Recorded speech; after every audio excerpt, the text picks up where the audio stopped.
Hi, and welcome to Coach's Corner, where systems matter and both personal and professional learning and development is beneficial for everyone and essential for some. As always, please like, subscribe, comment, share, and hit the notification bell. Let's get started. Hey everyone, we're joined here with someone that can't hear actually today. He's such a hard head that he won't go see anyone, so I'm going to have to yell into the microphone. So if it's a little bit louder today, it's because we have patient no ears. But we are joined today with Brett Zandis, or better known as Coach Little Z23, and today we're going to be discussing your after-school program and how you used to run it with the exemplary performance and the quality program. Yeah. And then we'll also go in and talk about, and then we'll combine it and talk a little bit about it as well. As you guys know, he's been super successful. I mean, to help 37 million kids, to help 10 million adults, and it's still growing as we speak, is numbers that I can't even imagine. There's only 7 billion. There's 7 billion people in the world, and he's helped. I think it was like 10% of that. That's a lot less. Well, I can't hear, and he can't do math, but whatever. Yeah, but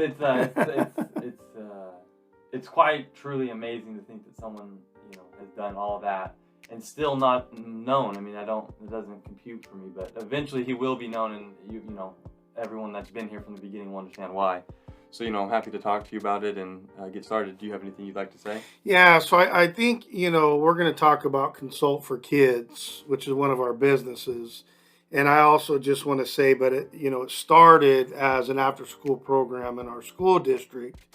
And because we were doing some of the best things in the state and the nation, the state came in and said, hey, will you start going to these different regions, which there were 11 of them. And we did that on our district's dime. And then it turned into a business. And so that's when we really started to create things around Consult for Kids, where we named stuff and whatever. Because, we still had, I had 223 employees. We had 10 sites. We were serving over 10,000 kids a year and their parents for several years in our school district before, Consult for Kids kind of morphed into itself. So some of the stuff we already had. Okay. But others of it, we said, let's name it. And it's funny because we're kind of going through that now. Yeah. With some of, the stuff that we're trying to, make formal. So for us, when it's small, it's like, oh, well, if you call it tomato or tomato, it's not that big of a deal. Right. But when you're starting to, go bigger or whatever, and I think it's funny that you say, like, well, how would people not know if you've served 40 million kids? Because it's nothing. It's not a spit in the ocean. Right. And it's in our little genre, right? Yeah. And so after school programming by itself, there's only 150,000 after school professionals, period. There's not more than that, right? And they probably serve on average, 20 kids per. So whatever that winds up being. But that's why we're going to start opening it up to what we call youth champions. Anybody who works with youth. So you could be a youth pastor, you could be a parent, you could be a babysitter, you could be a coach, you could be an after-school professional, you could be a teacher, you could be, doesn't matter, anybody who works with youth. Yeah. And, we've talked about that before. Most systems we have are universal. Yeah. Now, in this case, we're talking about the Nifty 9. That's not necessarily universal to, let's say, Taco Bell. Right. But we could do a form of the Nifty 9, I'll bet you, based off of, once I found out what was going on over there, I could create a quick system that says, okay, well, it's the nice 9, or it's the, Super 7, or the tricky 3, or, whatever the case may be. Yeah. So that would be the only thing that I would say is that, it kind of had morphed into stuff. And then when you start taking it out to others, you have to systematize it. Because now you're going, not only deep, but you're going wide, and in some cases really wide when you start talking, at a national level. Right, absolutely. That's crazy. So can you first talk to us about, what the exemplary performance is? I know you kind of just touched base about the Nifty 9, but you could talk about that first. Yeah, so we just said, to exemplary performance. So if you take what we call a perfect player, they have to perform, right? And so they have to give some effort, but they also have to have performance. Yeah. And so we had developed, and we said, well, then it should be exemplary performance. Right. And so, as we always do, we systematized it and we broke it down into 9 sections. And within those 9 sections, then there's obviously categories and different things of that nature that you would do to master each section, because we want to go one step at a time. I don't know the exact saying, but try to eat an elephant other than one bite at a time, you're in trouble, that kind of thing. And that's our philosophy. We want to break it down. If we need, in the perfect world, we go 1 to 2 to 3. But if we have to break it down 1.1, 1.12, we'll do that as well, whatever makes sense. And so the 9 categories there is, we start with professionalism, right? Because this is an after-school professional or a teacher that we're talking about that's working with the kids, right? So how do you become professional or professionalism? The next one is safety with the kids. How do you do different things like line of sight, and we'll talk about that. Yeah. And then you have the third one, which is managing the environment. Okay. Then you have the fourth one, which is behavior guidance. So if the kid's a little bit wacky, a lot of people stop the whole class and deal with them, and you can't do that. There's 20 other kids or 30 other kids. And then we have the fifth one, which is I think that's 5. Positive discipline. So instead of just hammering on a kid or yelling or screaming or always punitive, where it's a punishment, then how do you do that in a more positive direction? Right. And then we talk about holistic instruction. How do you actually teach? Right? Like, how do you actually teach people? And then within that, you have what we call our debrief, and we talk about it all the time, and that could be a debrief or a reflection or whatever, but getting them to solidify their learning. Also in there is the direct and tell, right, versus the questioning techniques. That's what we call that. And then there's transitions. So how do you transition from one thing to another? Is that 8 or 9? That was 9. Okay, well, good, because I was like, I can't think of another one. That was all 9. That's good. I'm glad I could keep count. I was like, I don't want to take my shoes off. And then can you now discuss what the quality program is as well? Yeah, so what we did is, if you look at after school programming, which is where we started, it was, there was nothing. So act like you're free falling from a plane or no plane or just free falling period, and you're trying to build a plane. And so again, we decided, well, how do we do this step by step versus, right, that's a difficult task. And so the wording's kind of goofy, but it works for what we're doing. And so we call it the Super 7 or the Elite 8. And I'll start with the Elite 8. It's just one more thing. And when I talk about the 7, we'll just add one more thing to it. Because once a week, teachers were getting in service back in the day, and we would get an extra hour or so with the kids. So we would do like a team challenge with them, and then we would start our regular day, or sometimes we'd put it in the middle of the day, but it would be like, Joe's group versus Ethel, or boys versus girls, or teachers versus kids, or, red shirts and, whatever. And we had a lot of fun with that, and we would do, points. Because it was once a week, the in-services were built in, the trainings the teachers were getting, we were able to, do a theme or something like that for a month, and then count it up at the end, and they would get, pizza or something like that. But what we talked about is that in the Super 7, it started with what we call pre-opening. So the before. Yeah. I know the wording. See, that's what I'm saying. The wording is a little bit different, and we never did, get in. We should have, but we didn't. But it's the pre-opening. And then once you start talking to people about it, conceptually, you're like, now we may change those words. Why they latch on and they like, we like the words. And we're like, but that's the time that, and this is a semi-universal, any time that you are, before you even get to work. So, what are you, having to do? Well, maybe you have to wear, a uniform, or maybe you need to get gas in your car, or maybe you need, you got in a yelling match with your, spouse or significant other, and you need to, we used to call it Mickey Mouse. He said, have you ever seen Mickey Mouse frown? Have you? No. He's always smiling. And that's how you have to be with the kids. Got it. So it would be that kind of stuff. And then the pre-opening was when you would actually get to work, and let's say that there would be like a site coordinator, which was like an acting principal if you were to run a parallel. Okay.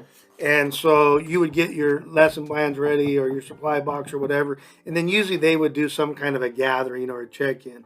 Okay, how's everybody doing? You know, what's going on with little Johnny? Did you hear, you know, he had an accident? You might want to call, you know, just all of that kind of check-in. But it's just the adults. Okay. So you're just by yourself in the pre-opening, as he Yeah. and then in the pre-opening, you're with yourself and then all the other adults. So like at my school, we served when I was the site coordinator. Yeah. Before I became the program manager, before I became the CEO of that, right? We had 270 youth that we served, and we had 16 adults. Okay. So the 16 plus myself, we would get together and do, you know, just kind of get a check-in, make sure everybody was Mickey Mouse in it, and all that. So then you'd go into the opening, and the opening would be with you and the kids. Okay, and they would always start off with a snack or, you know, something. Sometimes they've changed it now to where you get like supper, you know, or different things like that. But you get a snack. But we used to always, you know, meet them and greet them at the door and high five. And we'd have our little, you know, you've seen that. Yeah. You know, some of these guys have a different one for each kid. Yeah. And so, so we would have our greeters, and then we would have, you know, the tables where they would, you know, check in with their actual, you know, teacher for the day. Yeah. What they call them program leaders. That's like the parallel of a teacher. Yeah. And you know, check in, snack. How's everybody doing? You know, just kind of relaxed and all that. And then you went into your first rotation after that. Yeah. And there's 3 different rotations, and each school would do those different. So it didn't matter, like, you know, so one of them was a homework or an academic piece. Mm-hmm. So sometimes that was in rotation 1 with everybody, but usually not. It maybe the 4th and 5th graders would have that as a rotation, and then the club enrichment, which would have been the second rotation, maybe was sometime in the first slot. Okay. If that makes sense. But in the end, there were 3 of them. There was some sort of a club enrichment, you know, sports, dance, how to draw, arts, crafts, music. I mean, whatever. The kids would vote on what they wanted to do. Right. You know, when Pokemon was a big thing, they had a Pokemon club or different things of that nature. And then your homework or your academic piece was typically homework, but sometimes they would do like pull outs. Somebody was struggling with reading, they would go and get pulled out somewhere and get some extra help with that. Or sometimes we would do some academic pieces in there. You know, there's a lot of different companies out there that have, you know, things that are helpful in that area, you know, for lesson planning and different things of that nature. Okay. And then the third part of the rotation was what they called healthy living or PE. So back in the day, it was just PE, some kind of physical activity. Yeah. And then they, you know, got smarter and they said, well, it's really healthy living. So, you know, mind, emotion, body, all that. Yeah. And so that was a component for everybody. Okay. And so then at the end, you would have your closing. And that was the time that you would have all of the adults and all of the kids, and the parents would start to pick them up. So now you're getting the community there, right? And I should have said, too, in the opening, the thing that we used to tell them, you know, so there was a lot of, I don't want to say hatred, but it's too strong of a word, but right, teachers at first weren't real happy with after-school programming because they had to share spots with them, shared space. Oh, right. And so we had people in our district that would put tape over it says no after school. And I'm like, it's not your room, number one. Taxpayers are paying for it, number 2. And we actually had one that we brought on board as an after-school professional and became a teacher who did that. Oh. And she didn't want anything to do with after-school programming. But when we Arnold Schwarzenegger came in, and this was for the after-school program, right? Because that was a big deal for him back in the day when he was governor. This same teacher knocked over 3 of our program leaders to get in there to, you know, get the picture with him. And I'm just like, what is wrong with you people? Like, right? So I was in charge of the program, other than my mom's second command. I didn't even get to meet him. I'm busy, man. I was doing stuff. I was operating, whatever. But this gal's gonna, you know, get in there. Yeah, and no after school. She hates after school program, but yet that's how she got her first, you know, just weird stuff like that. But so the opening, we used to say, come out with a bang, right? We talk about that with like an elevator Yeah. pitch or whatever. Why? That's where everybody sees you. The janitors are there, the custodians are there, Right. the secretaries are there, the principal's there, the vice principal, all the teachers, all the food nutrition. See, and then they go, somewhere around 4:30, depending. Yeah. But then, so we used to say, let's have a great communal opening and then also a great communal closing, Yeah. because that's when the community would come in and, Yes. Okay. right? We didn't want it to just be like, hey, come pick your kids up. We want to know you. How you doing? Hey, Jim, how's your tooth? That kind of stuff. Yeah. And then, so I believe that's 7, right? So Yes. pre-opening, the 3 rotations and closing. Yep. Right? So those are the 7. Yep. And then on the 8th, I already told you it's team challenge. What we Yeah. call team challenge. Gotcha. And then I know you kind of, hinted, or not hinted, but said this earlier about, the Nifty 9 could go into a business or, different things like that. So was your system created knowing that it could help after school? It could help insurance business. It could help any type of business? Or how did that all work out? And is it all inclusive that this could work for a business as well? Okay, so you just throw a bunch out. Yeah. I can't hear. So Okay. no, we were just creating this stuff for our after school program. Yeah. Okay. We weren't business people, Right. right? We just were creating it for us and for our kids. Okay. And then when the state came in, we said, we better get a little bit more serious about what we call this stuff. Right. Because when you're small, I mean, even though we had 10,000 kids and 10 programs, 223 employees, adult employees, still small in the realm of, I've consulted for a nonprofit that had, probably they were serving, I don't know how many millions of kids, Right. and had 2,000 adults, right? So, so you figure out real fast about the deep thing versus the wide thing. Yeah. Okay. You know what I'm saying? Yes. So, no, but this is, for my brain, I'm like, well, wait a minute, and how we used to teach the kids when we talk about holistic instruction, will probably come back up, prior knowledge. Mm-hmm. Well, I'm going to take the prior knowledge of the system that I created with the Nifty 9, and now when I started doing business, well, does everybody need to be professional? Yeah. It may look a little different than it would be for a teacher in after school, right? Right. But you got to be professional. Does everybody have to be safe? Yes. Yeah. Now, does everybody have to guide behavior? Well, if you're the boss, you might have to guide the behavior of your right. So we would run parallels as needed. Yeah. But not all of it would actually fit into a business system. But a lot of it would. But no, we were just like one thing at a time, and then it was like, what's going on out here? And then it was like, what's going on? And 10 businesses later, and Yeah. blah blah, then we can plug into anything. But most of it's I'd say 70% of it's pretty universal. Got it. Okay. Yeah. Nice. So then we're gonna, start with the exemplary performance with the Nifty 9. Yeah. And then we'll go into the quality programming. Yeah. And I know that what you have is the first 3, which is the trilogy. Is that correct? Yeah, so we, at first we just had stuff, like detergent, Tide detergent. Okay. And then we packaged it and we said, if we only get like one shot at somebody, we probably should teach them those 3. Okay. Right? Because that would be the teacher. Because if you can do those 3, Yeah. probably in pretty good shape. Yeah. Yeah. So, and that was, managing the environment, the behavior guidance, and then positive discipline. Gotcha. So those 3 right there, if you could do those pretty well, again, like we talked about in some of the other videos and stuff, you've probably got 50 to 70% of your life covered. Covered. Okay. Yeah. Gotcha. So will you discuss what managing the environment looked like and how you taught that?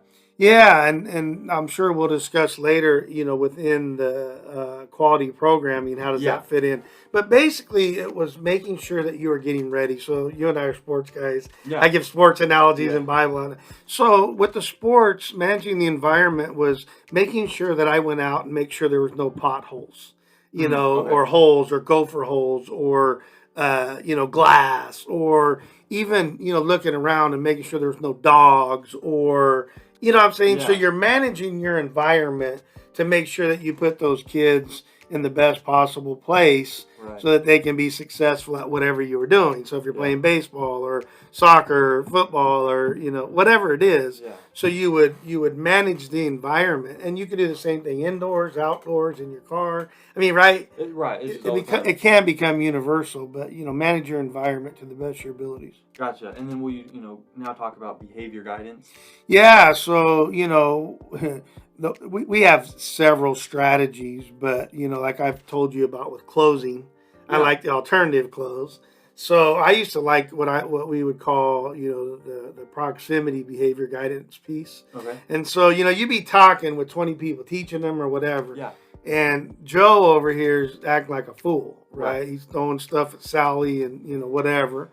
And so most teachers would stop, and I'm sure you remember this. Yeah. Joe, now you knocked that, right? Right. That's Yeah. what they'd say. So you own the monkey, you're directing and telling, whatever. So, just like I'll kind of do with you, the audio won't be able to see this, but how are you feeling right now? You're right. Yeah. You don't like that? Yeah. So that's what we would do. So we'd keep teaching, and we'd walk right over and get this close to the kid within an inch or so. Right. And then he got the picture because Yeah. now everything, right? But I could still keep teaching. Right. So that was one of the favorite things. But Okay. there's a lot of behavior guidance things you can do.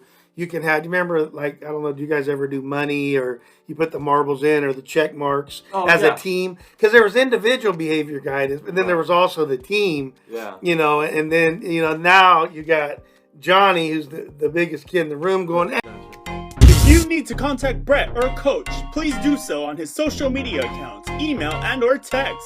You can find that information in the description below. Again, please like, subscribe, comment, share, and hit the notification bell. Thanks, and we hope you enjoyed.